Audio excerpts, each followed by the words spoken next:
Hey, good morning, small business owners. Welcome to Monday Morning Metrics. My name is Rebecca Bernick. I am the founder and big head of Officeheads. We are a financial management business located in Evanston, Illinois. We help small business owners understand their numbers. And every Monday morning, I jump on Facebook Live and I talk about finance, QuickBooks, operations, everything that you might need or have questions about in operating a financially healthy small business. So today it's not always just about the numbers.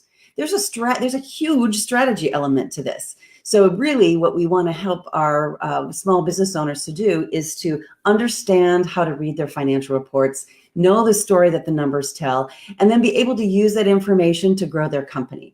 So how do you grow the company? I mean, that's really a vague comment, right? Well, there are several areas of internal management that Officeheads relies on to not only operate and grow our business, but that's what we use in terms of when we reorganize profit and loss statements to make better sense.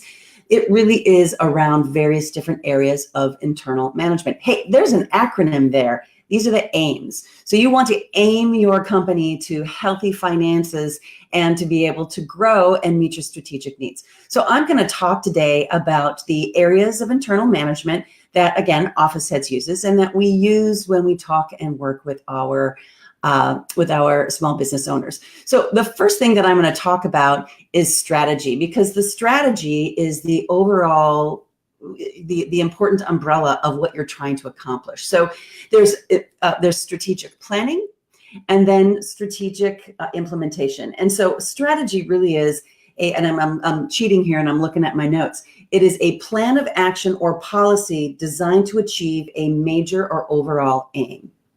Aim, area of internal management. Aim, it's a goal of your organization. So you have your overall strategy, but then you have different strategies for each area of internal management. So this piece here, when I talk about strategy, is trying to step away from the entrepreneurial, chaotic part of running your business and putting on that CEO hat. Because whether you were aware of it or not, when you started your small business, you really gave yourself the job of CEO. Now it's a matter of actually sitting down and performing that job of CEO, and no one's going to make you do it but you. So every once in a while, take a deep breath, take 3 steps back, walk into a quiet room, and try to be strategic about your business. So that's the strategy piece. Next, I want to talk about the next area of internal management, which is marketing. So marketing is getting the word out there, letting people know that you exist, letting people know who you are. Marketing includes brand, vision, mission, your sustainable competitive advantage, which is really what makes you different and special from anybody else. And then, of course, your values. A company's values are really aligned with the owner's personal values. Officeheads, I know who I am. I have my values, and then Officeheads was built on all of those. The important thing about knowing your values, you want to operate your business with those values. You want to make sure that your employees are operating with those values.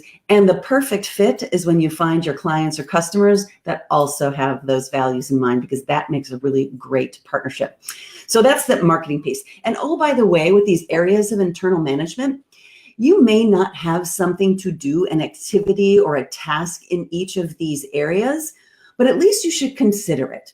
So what I like to do is, and I've got various different methods of just thinking about these areas of internal management right now, because I've got a lot going on in first quarter. They're all written on my whiteboard wall, so I can look up and go, what do I need to do in the area of marketing? What do I need to do in the area of sales? So you may not have anything to do in each of these areas every day, every week, every month, every quarter. But at least you should be aware of these areas of internal management and consider whether or not there's something you need to do in your business in this particular area to grow and shift and proactively operate your business. So that's marketing. And I kind of gave a heads up on what happens after marketing. Next is sales. So once you get the word out and everybody knows who you are and what you represent, now it's time to get on your sales. A couple of Monday Morning Metrics ago, I interviewed Dee Fish. David Fisher is the founder of Rockstar Consulting, and he helps small business owners understand their sales and helps you to become a better salesperson. So, you know, you can go back, scroll down of my other videos, or jump on YouTube to take a look at that interview with D. Fish. He's great in terms of helping small business owners with sales. But sales, I mean, there is a process, and you have to be disciplined on sales. But the most important thing about a sales is getting the close, right? Getting the close. So once you understand your sales, the next area of internal management is service delivery. Now, we're a service company, and we specialize with service-based businesses. Of course, if you have a product, it's the delivery of your product. But here for us, I'm going to speak about service delivery. So people know who you are. You go out there, you talk about it, you close that deal, and now you have to deliver that service.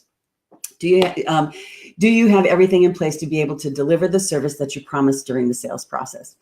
The next area of internal management is people management. So in a service-based business, even in a product business, you need people to actually do the work to make the product. So people management is the whole big, that's HR, right? It's recruiting, it's development, it's compensation, it is benefits, it is everything that has to do with people, the people in your organization. And even if you are a solopreneur, there are things that you should probably be doing for yourself as well in order to run a healthy solopreneurial business. So now you have your people management done, right? So next is facilities.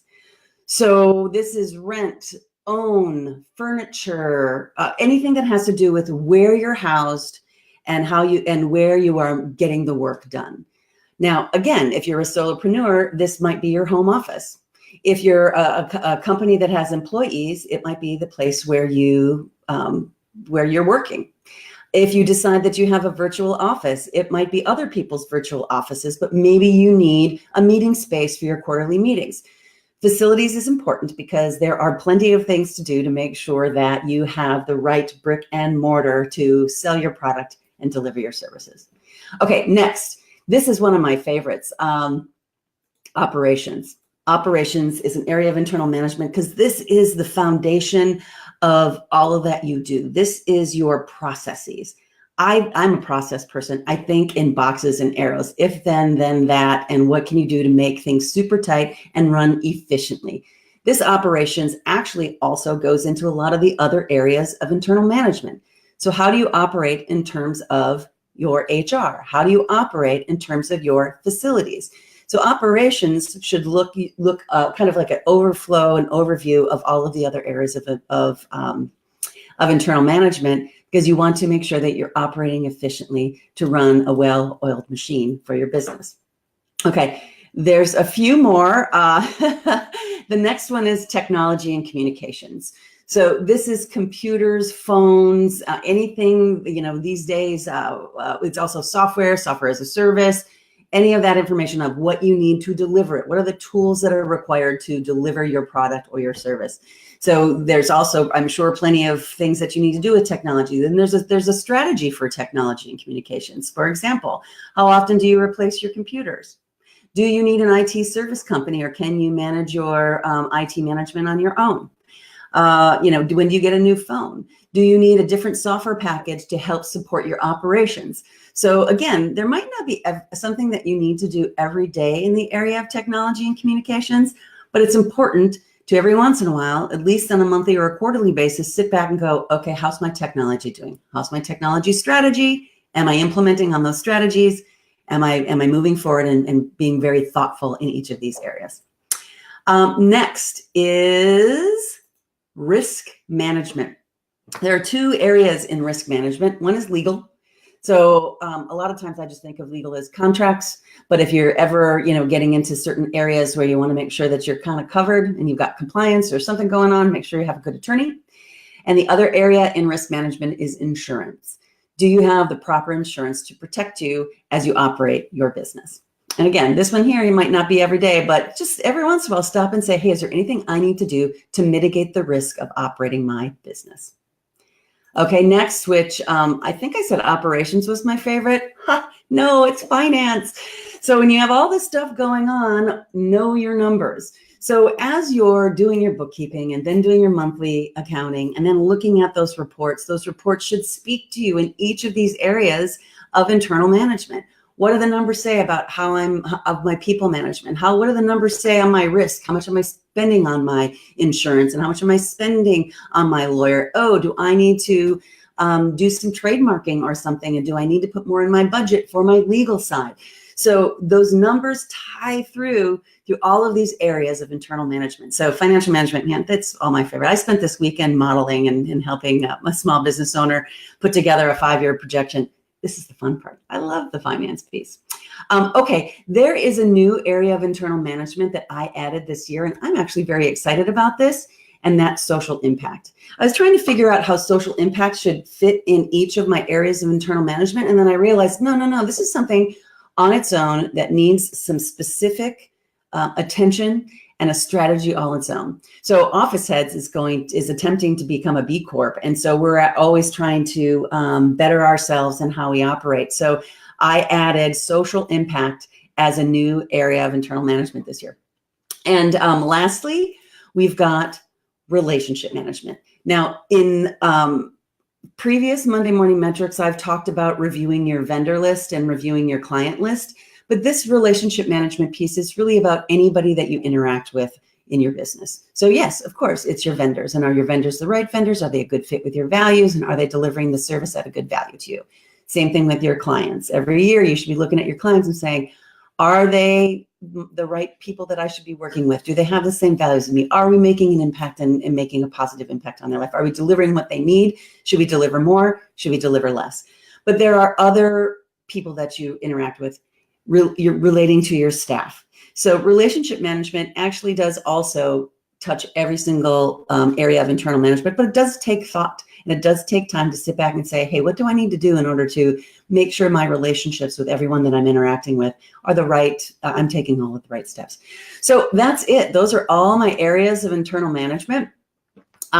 I'll put a list, once I close out this Facebook Live, I'll put a list down so you can take a view and take a look at it, because it's very good from a CEO perspective. I mean, whether you're a large corporation or just even a solopreneur, these are areas that you should consider from time to time to make sure that you are being proactive and operating a healthy and efficient organization. So thanks for joining me on Monday Morning Metrics today. I really appreciate anyone who loves to take a listen. Always, please use the comments below. I would love to be able to speak in these episodes on what you want to hear, and I can only do that if I hear from you. So in the meantime, I look forward to seeing you next Monday, and have a great and profitable week.